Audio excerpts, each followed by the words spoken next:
প্রাচীন ইতিহাসে রাজাদের একটা রেওয়াজ ছিল, তারা নিজেদের স্ত্রীর পাশাপাশি 3 থেকে 4 জন দাসী মহিলা রাখত, যারা তার স্ত্রীর চাহিদা পূরণ করত। তেমনি এই রাজা নিজের বিবাহিত বউকে ছেড়ে এক দাসীর প্রেমে পড়ে যায়। সেই দাসীকে সে সবসময় ব্যবহার করত, কিন্তু সেই দাসীর প্রেমে এতটাই পাগল হয়ে যায় যে শেষ পর্যন্ত তার রাজ্য ত্যাগ করে দিতে হয়।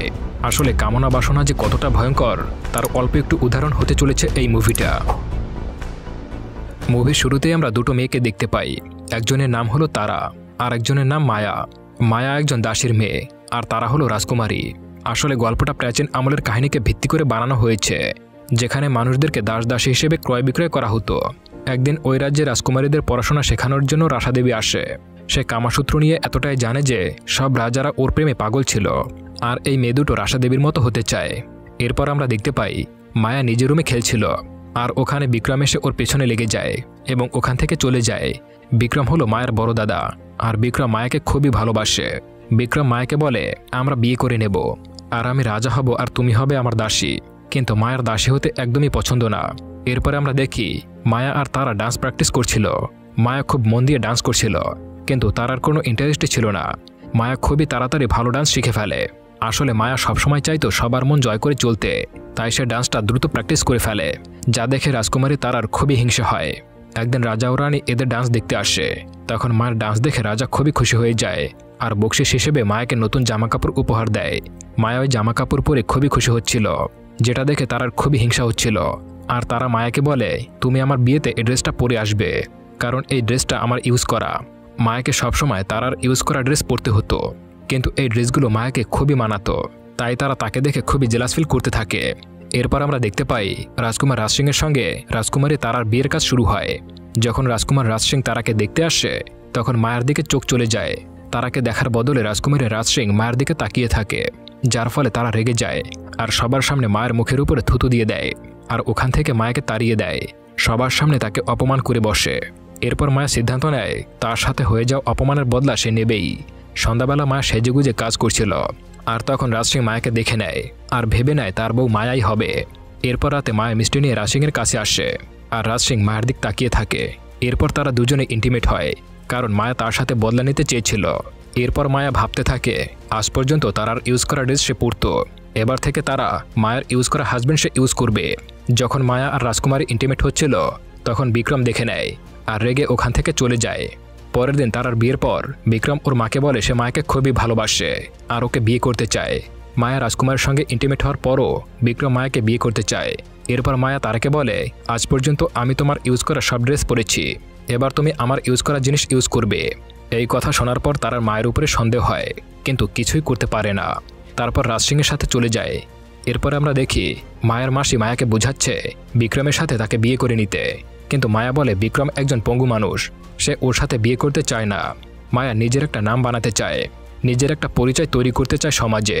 তারপরে বিক্রম খুব রেগে যায়। এর জন্য মায়া আর রাজ সিংয়ের ইন্টিমেটের কথা বলে দেয় ওর মাকে। তখন ওর মা খুব রেগে যায়। তারপর মায়াকে ওই রাজ্য থেকে মেরে তাড়িয়ে দেয়। এরপর বিক্রম তাকে ঘুঙুর দিয়ে দেয় আর বলে, তুই আগেও দাসী ছিলি, এখনও দাসী থাকবি। মায়া ওই রাজ্য ছেড়ে অন্য রাজ্যে চলে যায়। এরপরে দেখা যায় রাজকুমার রাজ সিং আর তারার বাসরাত হয়। রাজ সিং তারার সঙ্গে ইন্টিমেট করার সময় মায়ের নাম নিয়ে ফেলে, যার ফলে সে রেগে গিয়ে রাজ সিংকে সরিয়ে দেয়। তাই রাজ সিং রেগে গিয়ে ওখান থেকে চলে যায়। এরপরে আমরা দেখি মায়া একটা ঘাটে স্নান করছিল।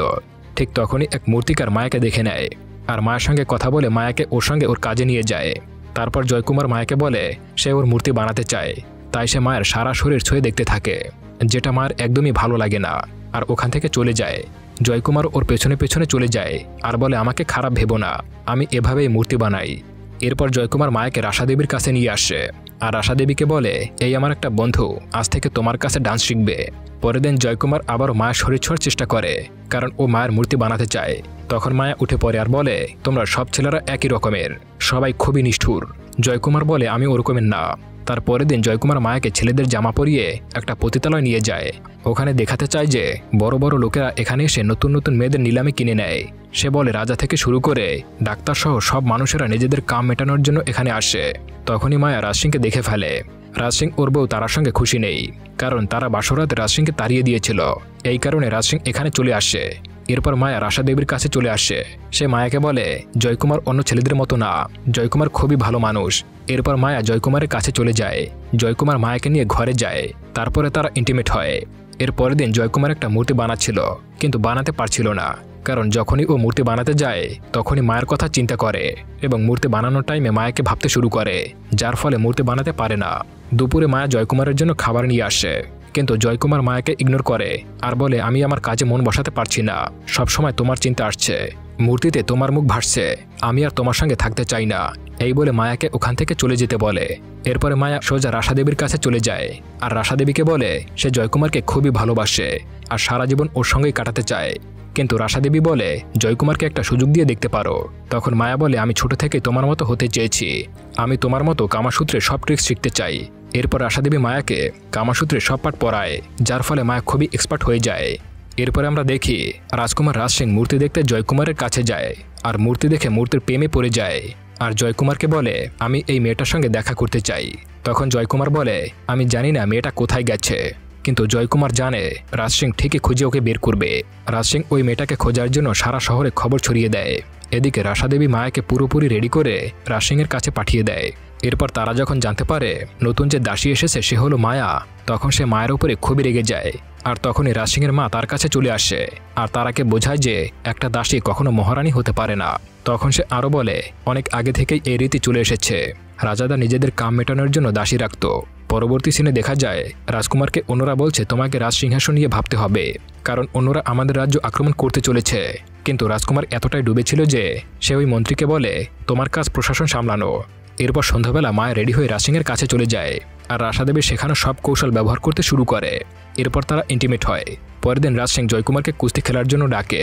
কুস্তি খেলায় জয়কুমার রাজ সিংকে হারিয়ে ফেলে। এখানে রাজ সিং জয়কুমারকে খুবই তারিফ করতে থাকে আর বলে, পরবর্তী দিনে তুমি যদি আমাকে হারিয়েছ তাহলে তোমার হাত কেটে নেব। সন্ধ্যাবেলা রাজ সিং জয়কুমারকে ডেকে বলে, তোমাকে মায়ের একটা মূর্তি বানাতে হবে। এদিকে মায়া তারাকে বলে, আমি তোমার বরকে চুরি করতে চাইনি, মায়া জয়কুমারকে খুবই ভালোবাসে, ছোটবেলা থেকেই আমি তোমার ব্যবহার করা জিনিস পড়েছি, আর বিয়ের দিন তুমি আমাকে অপমান করেছিলে, তার বদলা নেওয়ার জন্যই ইন্টিমেট হয়েছিলাম। পরের দিন জয়কুমারকে মায়ের কাছে নিয়ে আসা হয় তাকে দেখাতে, আর রাজ সিং মায়াকে এমনভাবে ধরে যা দেখে জয়কুমারের খুবই হিংসা হয়। তখন রাজ জয়কুমারকে বলে, ঠিক এমন একটা পোজে মায়ের মূর্তি বানাতে হবে। তখন জয়কুমার বলে, এভাবে কাজ করতে হলে মায়ের সঙ্গে আমাকে একা থাকতে হবে, আর কেউ এখানে থাকতে পারবে না। তখন রাজ সিং রাজি হয়ে যায় এবং ওখান থেকে চলে যায়। জয়কুমার মায়াকে বলে, আমি তোমাকে ছেড়ে অনেক বড় ভুল করেছি, আমাকে আরেকটা বার সুযোগ দাও। এরপর সন্ধ্যাবেলায় মায়া জয়কুমারকে বলে, আমি তোমাকে খুবই ভালোবাসি, কিন্তু আমাকে তুমি ঠকিয়েছ।